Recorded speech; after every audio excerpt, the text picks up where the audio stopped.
Welcome back, everyone. Today we have an explainer that's honestly going to completely change the way you look at your breakfast. We are uncovering the unbelievable true story of the banana industry's deeply dark history. I mean, we're talking about massacres, revolutions, and secret backdoor deals that literally reshaped the globe. It's a wild ride for sure, so get comfortable. Okay, let's dive into this. How on earth did a simple fruit company, just peddling a perishable yellow snack, end up acting like a sovereign government? This is an escalation arc of epic proportions. We go from the humble beginnings of selling ripe bananas to orchestrating global devastation and, honestly, literal treason. Section 1. The Honduran Banana Coup. So our story really kicks into gear with an ambitious immigrant named Sam Zemurray. People often called him Sam the Banana Man. Well, Sam had built this highly profitable, cheap banana empire in Honduras, mostly thanks to massive tax breaks and concessions from local politicians. But suddenly, the legendary American banker J.P. Morgan steps in to refinance Honduras's national debt. And part of Morgan's big plan? He required collecting taxes on all imports to Honduras. Just like that, Sam's tax-free ride was totally over. So what do you do when the most powerful banker in America and the U.S. government tell you to step in line and pay up? Sam's solution was, well, extreme. First, he hired lobbyists to pressure the White House. When the U.S. Secretary of State flat out told him to stop meddling, Sam just smiled, nodded, and immediately began secretly funding an army of mercenaries led by a guy named Lee Christmas. In 1910, Sam literally funded a coup to overthrow the Honduran president, installing a puppet leader named Manuel Bonilla instead. And the result? Bonilla gave Sam zero taxes, permission to build independent infrastructure, and 25,000 acres of free land. To put the sheer audacity of this into perspective, historians note that no American businessman ever held a foreign nation's destiny so completely in his hands. Just think about that for a second. To save his profit margins and dodge import duties, Sam Zemurray successfully bought a country. He elevated corporate strategy to literal warfare. Section 2. Building the banana monopoly. Now, what's really interesting about all of this is that while Sam was taking over Honduras, there was an even larger monster in the room, his massive rival, United Fruit. They were a bloated, dominant monopoly, nicknamed the Octopus, because its tentacles controlled everything from arable land to transportation, mail delivery, and politicians all across Central America. But they had one major problem. Bananas weren't originally a staple of the Western diet, so they launched an absolute marketing masterclass. They handed out free bananas to immigrants arriving at U.S. ferry terminals. They manufactured banana-flavored baby food to hook consumers early. They even paid doctors to write glowing health reports. And most famously, they introduced the cheerful Miss Chiquita character to give the fruit this wholesome, tropical, and entirely fabricated image. But there was a stark, horrifying contrast between that cheerful marketing and the reality on the ground. While consumers saw this happy tropical paradise, the workers were subjected to brutal exploitation. I mean, United Fruit often didn't even pay workers in real money. They paid them in company vouchers that could only be spent at United Fruit's own stores. Workers had zero labor rights and were entirely trapped in corporate-owned towns where the company controlled their homes, their transport, basically their entire lives. Section 3. A hostile corporate takeover. Let's move on and see how this built. For years, Sam Zemurray's leaner, more efficient company waged a literal border war with United Fruit over land in Central America. They were even building floating barges just to bypass United Fruit's infrastructure blockades. It got so intensely competitive that the U.S. government actually forced the two rivals to merge in 1929. United Fruit bought Sam out for $30 million, which basically forced him into an early retirement. But then, the Great Depression hits, and United Fruit's stock completely crashes. It plummets from over $100 a share down to just $10. Sam's fortune is evaporating right before his eyes. He tries to offer the United Fruit Board advice, trying to streamline their terribly inefficient shipping routes, but the executives literally laugh at his thick accent and ignore him.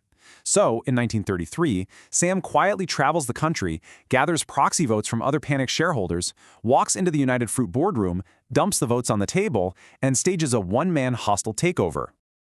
As he took control, Sam delivered this legendary line. He said, "You gentlemen have been effing up this business long enough. I'm gonna straighten it out." And just like that, Sam fired the board and named himself the head of operations. The underdog immigrant had officially become the absolute king of the banana empire. Section 4. massacres and Panama disease. Because, heavy is the head that wears the crown. And here is where the true, terrifying human and biological costs of running this massive monopoly become impossible to ignore. 2,000. Just take a moment to let that number sink in. That is the estimated death toll of the 1928 Colombian banana massacre. Thousands of workers went on strike, simply asking for a 6-day work week and to be paid in actual cash instead of those company food coupons we talked about. In response, United Fruit pressured the U.S. government, who then pressured the Colombian government to act. Colombian soldiers surrounded the striking men, women, and children and opened fire. Up to 2,000 people were killed in cold blood, literally all just to protect the fruit company's labor costs. Okay, while they were battling workers, United Fruit was also battling biology. Let's take a quick botany break. The banana everyone ate back then was called the Big Mike. It was sweeter, it had a thick skin, making it absolutely perfect for shipping. But because bananas are essentially genetic clones, they have zero disease resistance. The Big Mike was incredibly vulnerable to a soil fungus known as Panama disease, as well as another blight called Sigatoka. To fight these diseases, United Fruit aggressively sprayed massive amounts of untested, toxic chemical poisons all over their fields, and the unintended consequence? The workers' skin literally turned a bluish tint. They lost their sense of smell, and many became severely ill or died. Section 5. Orchestrating a CIA coup. Now we arrive at the absolute climax of our escalation arc. In the 1950s, right in the middle of the Cold War, Guatemala's newly elected president Jacobo Arbenz passed labor and land reforms that directly threatened United Fruit's absolute dominance. Arbenz signed a decree to reclaim uncultivated private land and redistribute it to impoverished citizens. Now, he offered to compensate United Fruit for their unused land, but here is the genius and ultimately fatal part. He offered them precisely $627,572.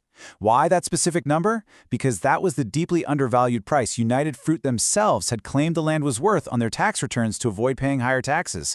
United Fruit was furious. They knew the land was actually worth tens of millions, but they were trapped by their own tax fraud.